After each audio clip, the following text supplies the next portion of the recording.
আমি নির্বাচন করব, এটা স্পষ্টভাবেই বলা যায়, কিন্তু কোথায় করব, কোন দল থেকে করব, সেটা পরবর্তী ডিসকাশন।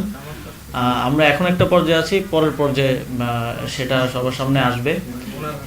আর অন্য যে বিষয়ে প্রশ্ন করলেন সে বিষয়ে আমার কোনো কিছু বলার ইখতিয়ার নেই, সেটা আমাদের মাননীয় প্রধান উপদেষ্টার কার্যালয় থেকে আপনাদেরকে যথাসময়ে জানিয়ে দেওয়া হবে।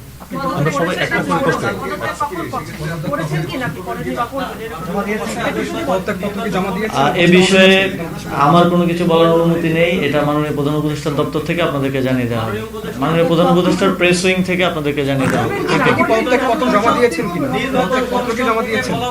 উপদেষ্টা পদে থেকে নির্বাচন করার সুযোগ নেই, তো সেক্ষেত্রে তফসিল যেহেতু ঘোষণা হচ্ছে, আপনি কি এর আগে আসলে পদত্যাগ করছেন কিনা? যেহেতু এটা ইতিমধ্যে আমি নিজেও বলেছি যে উপদেষ্টা পদে থেকে নির্বাচন করা উচিত না, যদিও আইনগত কোনো বাধ্যবাধকতা এক্ষেত্রে আসলে নেই।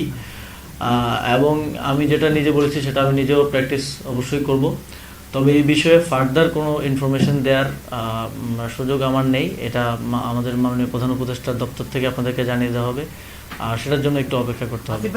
আগে যে কালচারটা ছিল যে সবকিছু ধোঁয়াশা, আপনারা এসেছেন একটা ট্রান্সপারেন্ট ওয়েতে বিদায় নেওয়ার সুযোগ এসেছে, আপনি নিজে পদত্যাগ করবেন কিনা সেটা আপনার তো বলার আমাদের জানার অধিকারও আছে। আমি তো এখনো একটা বিজলি কেবলস এর স্কিন কোটেড ইনসুলেশন আগুন প্রতিরোধী। বিজলি কেবলস, নিরাপদ আজীবন। সিস্টেমের মধ্যে আছি, তো আমাকে সিস্টেম ফলো করতে হয়। আমাকে যদি আমার উপর থেকে কোনো নির্দেশনা আছে সেটাকে আমার মেনে চলতে হয়, তো সেই জায়গা থেকে এই বিষয়ে আমি এখন আজকে কিছু বলতে পারছি না। এটা মাননীয় প্রধান উপদেষ্টার দপ্তর থেকে আপনাদেরকে জানিয়ে দেওয়া হবে। এই বিষয়টা আর লেনদেন না করি। আর কোনো প্রশ্ন থাকলে এতদিন দায়িত্ব পালন করেন, যেহেতু নির্বাচন দুই দিন আগে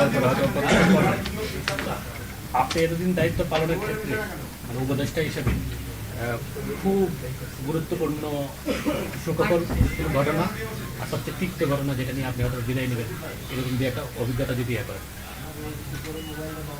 সেভাবে আসলে ডিস্টিংগুইশ ভাবে চিন্তা করার মতো সময় হয় নাই, তবে এই দায়িত্বে থাকাকালীন অবশ্যই আওয়ামী লীগের বিদায় নেওয়ার পরে বাংলাদেশে বাক স্বাধীনতা পুনঃপ্রতিষ্ঠিত হয়েছে।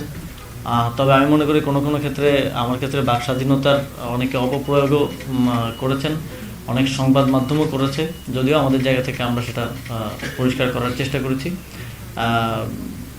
বাক স্বাধীনতা থাকবে এবং সেটার যেন প্রকৃত ব্যবহারটাও সবাই নিশ্চিত করে, সদ্ব্যবহারটা নিশ্চিত করে, এটাই আমার প্রত্যাশা থাকবে। এবং এটা আমার দিক থেকেও আমি প্র্যাকটিস করার চেষ্টা করব এবং আপনাদের দিক থেকেও আপনারা করবেন, এটাই প্রত্যাশা থাকবে।